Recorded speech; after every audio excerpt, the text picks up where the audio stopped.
అమ్మా నోటికి రుచిగా తినాలనుంది. ఎల్లిపాయ కారం చేస్తాం.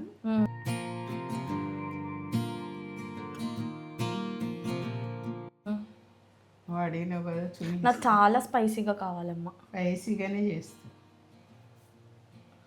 తిన్నాక చెప్పు. కానీ ఇది కొలత ఎలా అమ్మా? అంటే పప్పులు ఇష్టము. ఎక్కువ మిరపకాయలు వేసుకుంటే ఇవి ఎక్కువ పెట్టుకోవాలి. ఇవైతే కొంచెం నార్మల్గా పెట్టుకోవాలి. ఎల్లిపాయ మనకు దీనికి ఎంత అవసరమో అంత వేసుకోవాలి. ఎంత ఎండుమిర్చి చేస్తున్నాం కదా, మళ్ళీ ఇవెందుకమ్మా? ఇది జలుబు చేసిన ఏదైనా కానీ ఆ కారం వేసుకొని మనం తింటే తగ్గిపోతుంది. అందుకని మిరియాలు పెట్టాలి. బాలెంతలకు కూడా ఇలాగే చెయ్యాలి. శనగపప్పు వద్దంటారు కానీ నేను వేస్తుంటే మా పిల్లలకు శనగపప్పు, మినప్పప్పు, మిరియాలు ఇవి వేసి చేస్తే ఇప్పటికీ వాళ్ళు ఇష్టంగా తింటారు. చేసి ఇమ్మంటారు. వెల్లుల్లిపాయ ఇవి సరిపోతాయమ్మా? చాలు. పొట్టు తీయాలా? పొట్టు తీయద్దు, పొట్టుతోటి ఇట్లనే వేసేయాలి. విత్ పొట్టుతోనే వేయాలా? ఓకే, మరి చేసి చూద్దామా? ఇవి కొంచెం వేయించు. ఇవాళ మీరు చెప్తూ ఉండండి, నేను చేస్తూ ఉంటాను.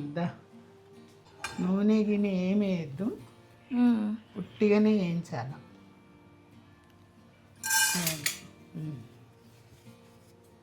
ముందు శనగపప్పు. ఇది మినపప్పు తొందరగా వేగుతుంది, శనగపప్పు కొంచెం లేట్గా వేగుతుంది. మరీ మాడనియద్దు, చాలు. ఇంకా తీసేనామా? తీసే ఇందులో వేసాను.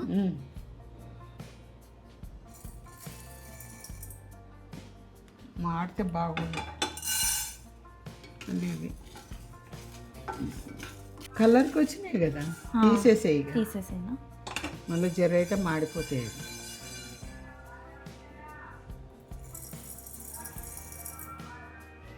కొంచెం మిరియాలు కొద్దిగా అట్లా వెయిట్ చేయంతే, అంతే. తీసేసి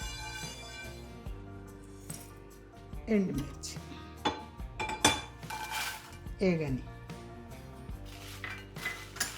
ఇవి పక్కకు ప్లేట్లోకి తీసేస్తున్నా అమ్మా.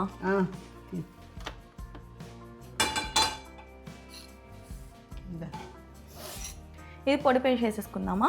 పప్పులు అమ్మ, పప్పులు పొడి అయిపోయింది కదా. ఎండుమిర్చి కొంచెం ఉప్పు.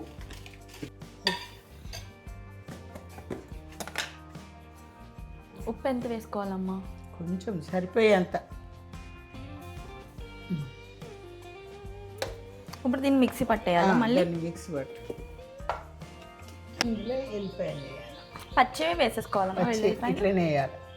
అది పెట్టి ఒక్క రౌండ్ తిప్పంతే.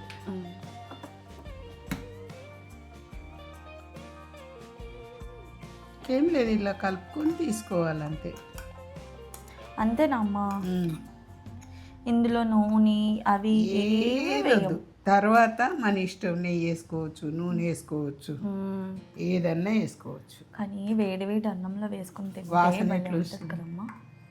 బాగుందా? చాలా బాగుంది. మా లంచ్ అయితే రెడీ అయిపోయిందండి. ఇంకా మీదే ఆలస్యం. మేము లంచ్ తినే పనిలో ఉంటాం, మీరు చేసుకునే పనిలో ఉండండి. ఓకేనా? బాయ్.